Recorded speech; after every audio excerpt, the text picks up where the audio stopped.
Hello বন্ধুরা, এখন আমরা কোথায় আছি বলো তো? তো প্রথমেই বলি যে সকালে আজকে ব্লগ করা হয়নি আর তোমাদেরকেও দেওয়া হয়নি সেই কারণে। তো কালকে বলেছিলাম যে গতকাল আমার শরীরটা খুবই খারাপ ছিল, ডাক্তারের কাছে গেছিলাম। তো ডাক্তার কিছু টেস্ট করতে দিয়েছে, বুকে সোনোগ্রাফি করতে দিয়েছে, তো ওটা করবো নেক্সট উইকে। তো আজকে ওই জন্য কালকে ব্লগ করতে পারিনি। কাল খুব টেনশানে ছিলাম, ভয় লাগছিল, মন মেজাজ ভালো ছিল না। আজকেও শরীর খুব একটা ভালো নাই, কিন্তু যাই হোক মনে একটু জোর নিয়েই ভালো রয়েছি। তো আজকে মেলায় এসছি আমরা, পঞ্চননতলার মেলায়। তো যেখানে মানে এখানে আমাদের জন্ম, আর জন্মের পর থেকে যখনই মানে একটু একটু ছোট ছিলাম তখন থেকে মা নিয়ে আসতো আমাদের মেলায়।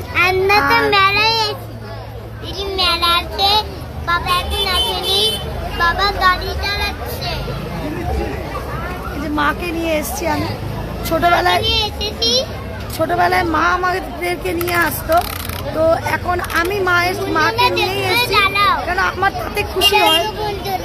এটা পুচু কিনেছে আমার মা। সবাইকে হাই বলো। তো আমার মা কিছুই কেনেনি, মাকে বললাম। তো কালকেও মেলা থাকছে, কালকে মাকে নিয়ে আরেকবার আসবো আমি। মাকে নিয়ে এসে আমি কিনেছি ওই যে ঠাকুরের এখানে ওই যে ঠাকুর কিনেছে রামকৃষ্ণ, সারদা আর মা কালী। তো ওই যে মায়ের হাতেই রয়েছে, এখন থাক। তো এটার আমি একদিন ব্লগ করে দেখাবো। তো মায়ের ঘরেতে মা যখন সাজাবে অবশ্যই দেখাবো। আর মা একটা আলু মেশা কিনতে চাইছে, ওই আলু মাখার আর কি, ওইটা আমি কালকে কিনে দেবো মাকে। আর কাঁচের কাপ, তাই তো কাঁচের মানে মা মেলা এলে কিছু হোক না হোক মা কাঁচের কাপ কিনবেই, এটা মায়ের লোভ আমি জানি। তো কালকে আমি এসে মাকে কাঁচের কাপ কিনে দেবো। আর হ্যাঁ, হয়তো তোমরা একটা জিনিস লক্ষ্য করছো যে একজন মিসিং, প্রচুর বাবা, তো ও একটু দরকারে গেছে। তো আমাদের এখন মানে ঘর ট্রান্সফার হতে হবে, তো ওই কারণে ও ঘর দেখতে গেছে। তো ওই জন্য নেই, আমি আছি মা আর মেয়েকে নিয়ে। এখন এখানে বসে আছি, মেলাতে প্রচণ্ড ভিড় হয়েছে দেখো,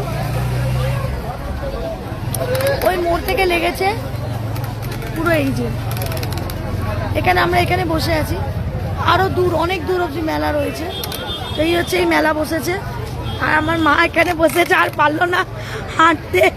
আর এই যে পুচু, ওর কোনোই বায়না নেই, এটা আমরা দিলাম কিনে, আর এটা ওর মাম্মাম দিয়েছে কিনে। আর এই বাবলসটা, এই যে বাবলসটা, এটা ওর মাম্মাম দিয়েছে কিনে। আপাতত কিছু হয়নি। আর ওখানে অনেক চুড়ি বিক্রি হচ্ছে, তারাও দেখাই, দেখো কি সুন্দর সুন্দর চুড়ি বিক্রি হচ্ছে। দেখো কি সুন্দর সুন্দর চুড়ি বিক্রি হচ্ছে, তাই না? আমার লোভ লাগে, কারণ ছোটবেলায় যখনই আর কি মা আমাদের মেলায় নিয়ে আসতো, তো আমাকে কিছু দিক কিনে না দিক, আমি মায়ের কাছে দু হাতে চুড়ি পরতাম, তারপরে একটা খেলনা কিনতাম। তো চুড়িতে লোভ একটু হলেও আছে, বাট এখন হবে না। তো তাই এখন না, নেক্সট টাইম দেখা যাবে। তো আজকের ব্লগটা এতটাই ছিল, তোমাদের কেমন লাগছে অবশ্যই আমাকে কমেন্টে জানিও। আর আমাকে সবাই লাইক করো, মানে আমার ব্লগে লাইক করো, ফলো করো আমাকে, আর ভালোবাসে পাশে দেখো, আমি তোমাদের সাথে আছি। আর সকলে ভালো থেকো, সুস্থ থেকো, আনন্দ থেকো, আর আমাকে অনেক অনেক ভালোবাসা দিও। আর আমারও ভালোবাসা রইলো, বুক ভরা ভালোবাসা তোমাদের জন্য রইলো। তো টাটা, বাই, গুড নাইট। একটু বাই বলে দাও। আর বাই বাই।